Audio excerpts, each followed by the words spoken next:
Bon, et bien nous voilà en phase de liquéfaction de flux de soudure, en attente donc de reflow grâce à la machine.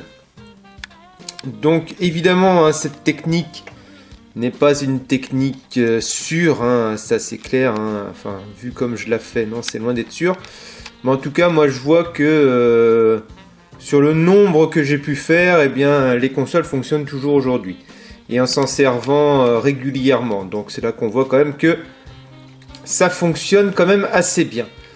Donc voilà. Alors ce que je vais faire, je vais pas vraiment vous filmer entièrement la phase de reflow, puisque vous l'avez déjà vu. Et ce que je ferai, c'est que je vous reprends une fois que ça sera terminé. Et que la carte sera prête à remonter dans la console. Voilà, à tout de suite. Bon, et bien la phase de reflow est terminée. Je voulais donc enlever, hein, puisque je l'ai déjà fait sur d'autres consoles dans d'autres vidéos. Et donc là, il ne reste plus qu'à attendre, hein, vous voyez, c'est encore tout fumant. Donc la machine vient juste de s'arrêter, comme vous avez pu l'entendre.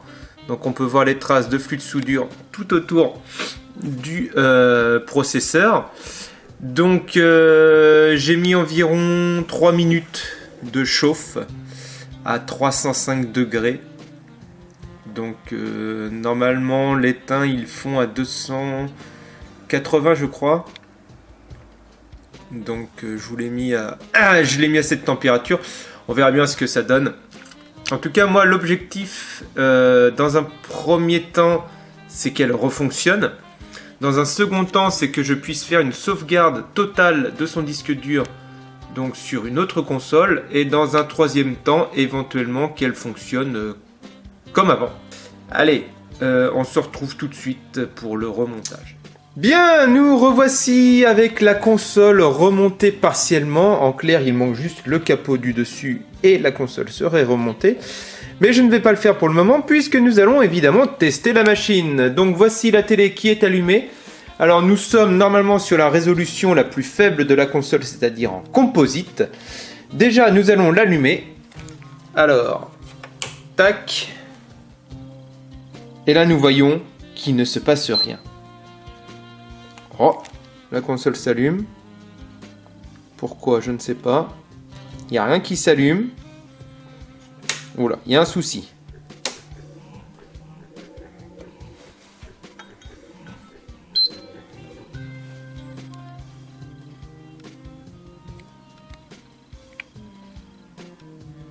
Ok.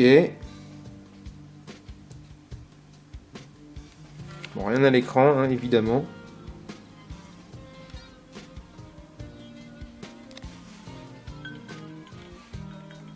On peut se rendre compte que les boutons ne réagissent absolument pas. Ah, c'est un peu bizarre cette histoire.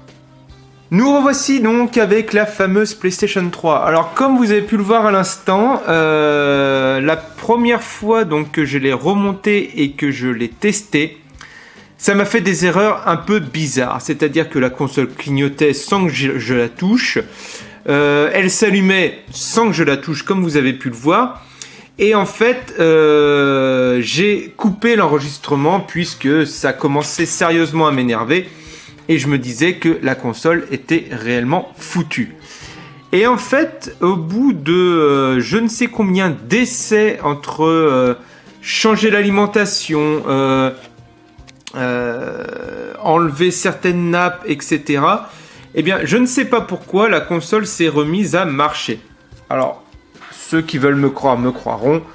Et ceux qui veulent pas me croire ne me croiront pas. Donc, je la rallume derrière. Voilà, le petit switch. Et là, donc, vous pouvez voir que la lumière rouge s'allume. Chose qui est complètement normale. Et là, je vais l'allumer, je vais essayer et regarder. Et voilà. Donc, elle démarre. Donc, vous entendez la console qui tourne. Et regardez à la télé. Ça y est, ça remarche. Alors, Je n'ai absolument pas compris pourquoi ça a remarché. Franchement là, je comprends pas, ça a fait plein d'erreurs bizarres, enfin ça clignotait, la console s'allumait, mais le ventilo, l'alimentation, tout ça ne s'allumait pas, le 12 volts en fait ne s'allumait pas tout simplement. Donc, d'où est-ce que ça peut venir? Je n'en ai aucune idée, enfin en tout cas, maintenant ça marche impeccable. Donc, c'est un peu dommage pour la caméra, pour la vidéo, puisque je n'ai pas le réallumage de la console en temps réel avec vous. Mais en tout cas, voilà, vous pouvez voir que ça refonctionne et que ça ne fait plus la fameuse LED orange. Donc mon reflow a fonctionné. Donc ce que j'ai fait, eh bien j'ai fait des sauvegardes des jeux qu'il y avait dessus sur une clé USB. Et ce que je...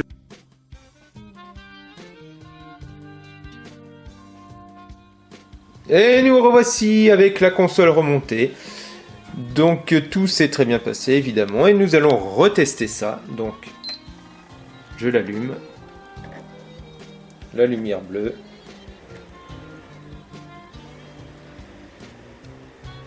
Et voilà. Et elle s'allume. Ciao le YLOD. Donc c'était bien un YLOD, mais pas du processeur, enfin pas du processeur central, mais du processeur graphique, donc le RSX, qui avait un petit souci. Donc je lui ai fait le petit reflow, comme vous avez pu le voir. Et voilà, maintenant tout fonctionne impeccable. Donc je vais pouvoir appeler le collègue pour qu'il vienne rechercher sa console. Voilà, donc j'espère que cette vidéo, qui je pense aura été longue, vous aura plu. Et puis sur ce, eh bien, on se retrouve une prochaine fois pour une autre vidéo de réparation. Salut à tous et à la prochaine. Ciao.